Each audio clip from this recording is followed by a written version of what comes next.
What is the best thing in basketball? The best thing I think in basketball is that it's a team game, and it teaches young kids how to work together as a team for a common goal, whether it's winning or having fun or just making new friends. When you were a professional player, in which countries did you play in? I played in the Philippines, and more in the Philippines and in Israel, of course, here in Finland. Okay. And I spent a lot of time playing also in the States, but I was playing in a semi-professional league because I didn't really want to come to Europe and play. It was kind of a thing of, well, okay, if I have to. During that time, there wasn't as many opportunities as guys have today. So it was a little bit different. Okay. So how did you end up in coming to Finland? Coming to Finland because I had been playing in the Philippines, and the guy who was my agent, I was free at the time, he called me, and the basic question was, I had been to Finland before, okay, with the U.S. national team. And we went to the Soviet Union and played, I think it was 9 games there. And we came back to Finland to play 2 games against the Finnish national team, which we won by, I think, 85 points. Anyway, we came to Finland, and the weather was really nice, and a lot of daylight and all that kind of stuff going on. So we remember that we went out to the Helsinki club, and it was light when we went in, and we came out, I guess, about 3 o'clock in the morning, something like that, and the sun was up again. So that was kind of amazing stuff there. So I had good memories of Finland. 7 years later, an agent called me and said, how would you like to go somewhere where there's a lot of pretty girls and make some money? So I said, hold on, let me turn the TV down. So, so then I came back and I said, what did you just say? And he said it again. So I was thinking that, yeah, I had some good memories of Finland, a lot of daylight and blah, blah, blah, blah. So I said, okay, yeah, cool, no problem. And basically, that's how I got here. That was in maybe August. And my friends were telling me, you better take a lot of, warm clothes. It's going to get really cold and stuff. And I said, no, I've already been there, man. It's like 24 hours of daylight, no problem, sun shining. It was nice. So I came in September here, September 18th maybe, with nothing but, no winter clothes, nothing like that. And 3 weeks later, it snowed like, just snow coming from hell. So I was trapped with no winter clothes. So that was special. That's how I got to Finland. A little bit different in September than it was in June, definitely. Just a little.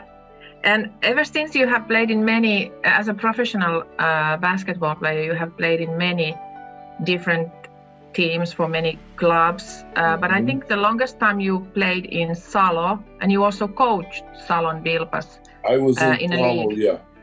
Yeah. I was 13 years I lived in Salo. Yeah, I played 4 years, so 7 years altogether. How did you find the transfer from player to coach? Was it from your own perspective, and do you have something to say about? I think it was a little difficult, just from if you're, now I don't know how to say this, but it's kind of hard for good players to be good coaches. If you look at most of the coaches that are coaching, they were never good players. Because I think that you can find some around that have been good players that can be good coaches. But I think the problem is that you always expect for the players to be able to do what you could do. And that's not like reality. Because a lot of times you'll see a guy take a shot or something like, well, why can't you make that shot, man? You know, I could make that shot. And that's I think that's a mistake that you make also with a lack of experience. When I started coaching in the chorus league, I had no experience. I just started coaching, and just from my experience of playing. So I think in that way it was a little difficult. If you think I don't have like any patience now, when I first started coaching and I was younger, I really had no patience. No patience for just the mistakes and stuff. So I think that would made it a little difficult. Yeah. So that it was a little difficult, a little different. A rough change, but then what kind of coach you currently think you want to be, or have you this kind of philosophies in coaching, or how you feel coaching today, and maybe what are your current ambitions as a coach? I think as a coach today, my main goal is to try to make the guys better players. Mm-hmm. And I think if you can make your players better players, then the winning or whatever it's going to come. Mm. Because as they get better, of course, you're going to win more games. So I think the focus for me is to try to make the guys better players. What would be your message to our kids, our juniors in WaPa? That if you have a dream of playing basketball and becoming a good basketball player, you have to follow your dreams. You should try to find some players, let's say for example in the chorus league or wherever, that you like and watch them. Watch basketball. You should watch basketball, and then in that way you will find out the mistakes that the good players make, and also the good things that they do. But the basic thing is, if you want to be a player, follow your dreams. Keep playing. Don't give up when it's not so easy. Just keep going. Yeah, that's a good point. Outside the basketball, how is the life outside the basketball for you, Bernard? You mean right now? Well, right now, maybe also you can think about it a little bit. I think that my life outside of basketball right now compared to my life outside of basketball when I was 30 might be a little different. It might be a little different. So my life outside of basketball right now is pretty easy. And I think the reason I coach basketball now, I think, is that I'm still doing it, is that I just enjoy the energy that the game brings. It keeps me going. So I enjoy that energy of being around the guys, laughing at the guys, and yelling, laughing with the guys, and that's energy. It takes energy. So I like that. I like that energy. Maybe the last question would be, after all this horrible Corona year that we have had, and it's still going to be challenging, how would you encourage all the players, all the juniors to continue? Because it will be really tough for many, especially for the teenagers. So what would be your encouraging words for everybody to continue with the work? It's just like I said, if you have a dream, you got to keep following that dream, whether it's easy or not. Right now, it's not easy.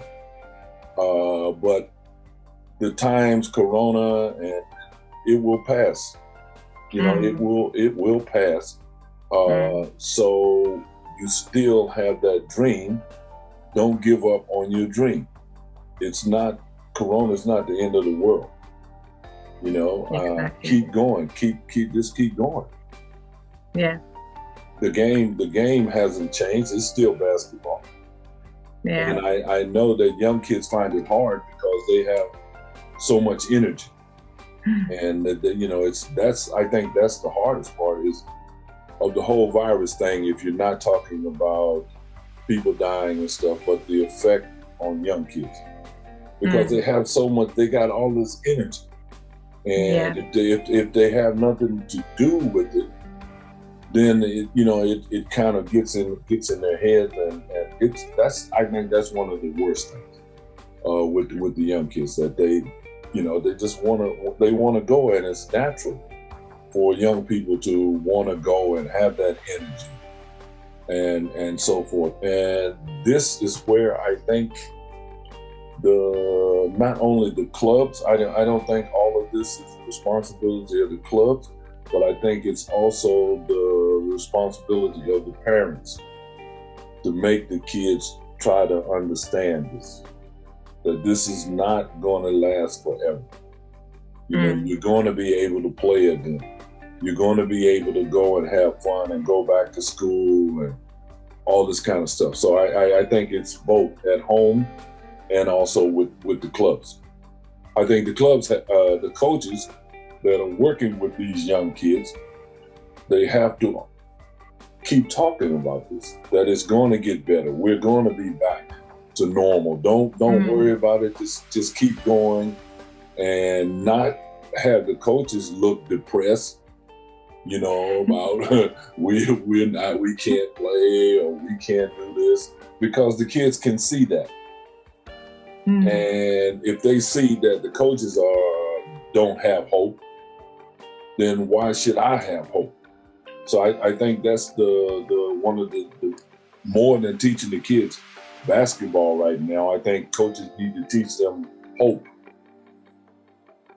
Yeah, I absolutely agree with you, and that's what we have been trying to do in the club, and also club encouraging coaches and coaches encouraging the players, and it has been hard, but I think there's a hope, and these things pass, and let's go towards the sunlight and this June. It's been hard for everybody. Absolutely. I just took a vaccine. And I haven't taken a vaccine. The nurse asked me, she said, "Oh, when's the last time you took a vaccine?" And I said, I probably haven't taken a vaccine since I was a child. And, wow. And she looked at me and she looked at the records. She said, "Yeah, I don't see anything on your record." And I said, "You probably won't see anything on my record unless you go back to when I was a child taking vaccines." So it's hard on everybody. Yeah. So you just gotta I guess you just have to somehow find that energy and just keep pushing through. Yeah. Well, thank you, Bernard.